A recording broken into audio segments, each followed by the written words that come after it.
au service de l'éducation béninoise depuis 1992, l'UATM Gaza Formation, avec ses 23 filières agréées, vous offre la revue de presse sur JS Communication.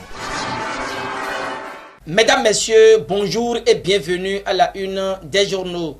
Depuis la matinée de ce lundi 25 novembre 2019, une affaire de 3 tonnes de cocaïne saisie en Uruguay enflamme la toile. Le Télégramme livre toutes les informations inhérentes à cette forte taux de quantité de cocaïne retrouvée suite à une fouille menée à l'aide d'un scanner de nouvelle génération et dévoile que la cargaison provenant de l'Uruguay devrait faire une escale aux îles Canaries en Espagne avant d'accoster au port de Cotonou géré par un détachement du personnel du port d'Anvers. Mieux, le journal livre que le contrôle pour l'entrée ou la sortie des marchandises est fait par Bénin Contrôle. L'Écho analyse la saisie de cocaïne en Uruguay et se demande si le Bénin est la nouvelle plaque tournante de la drogue en Afrique. Si 18 kg de cocaïne donne 20 ans, combien donnerait 3000 kg de cocaïne? Se demande l'Afrique en marche qui voudrait que la Cour de répression des infractions économiques et du terrorisme CRIET retrouve les mains invisibles de la drogue d'Uruguay. Passant à la loupe l'actualité, Matel revient lui aussi sur les 3 tonnes de cocaïne originale en provenance de l'Uruguay pour destination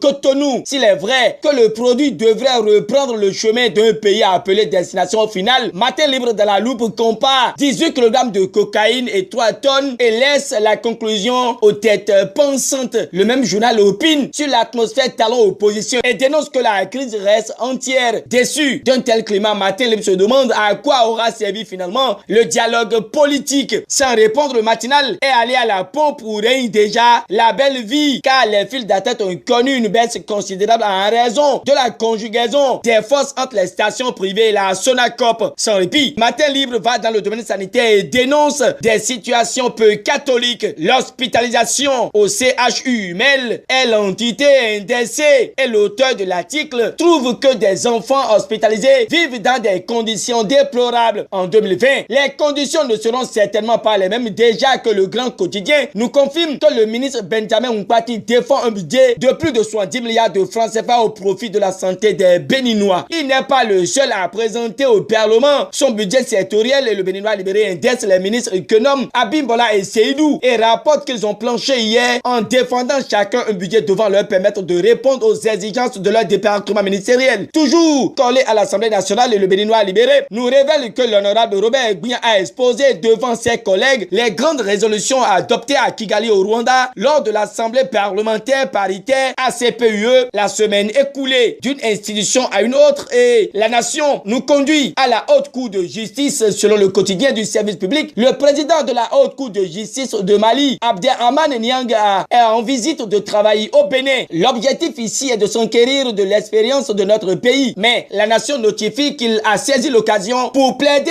pour de hautes juridictions fortes et opérationnelles en Afrique. Ah oui, avouons-le, la police républicaine dans la lutte contre l'insécurité a pris de nouvelles tournures. Le Télégramme en manchette détecte que c'est que malfrats ont été abattus à Révier, 4 autres à Kassato. Le Béninois libéré ajoute que c'est pour le bonheur des paisibles citoyens. À Zanyolando, le Télégramme nous apprend que les hors-la-loi ont agi avec comme bilan plusieurs personnes blessées et d'importantes sommes emportées. Apollinaire, à Féoué, est le nouveau syndicat général de l'UNSTB. C'est Matin Libre qui nous livre cette information et mentionne aussi que Zounon rejoint Tordjinou, Iko et Lokosu avec plus de 76 sites érigés en 2019. MTN Bénin respecte son engagement, s'exclame Matin Libre. Dans le département du Plateau, précisément à Sakété, il y a de quoi s'exclamer car Point Média étale que 2 élèves de la classe de première sont appréhendés avec des faux billets de plus de 110 000 $. Cocaïne au début, faux billets à la fin. Comment faire pour remédier à ces mots qui sapent l'honneur du Bénin?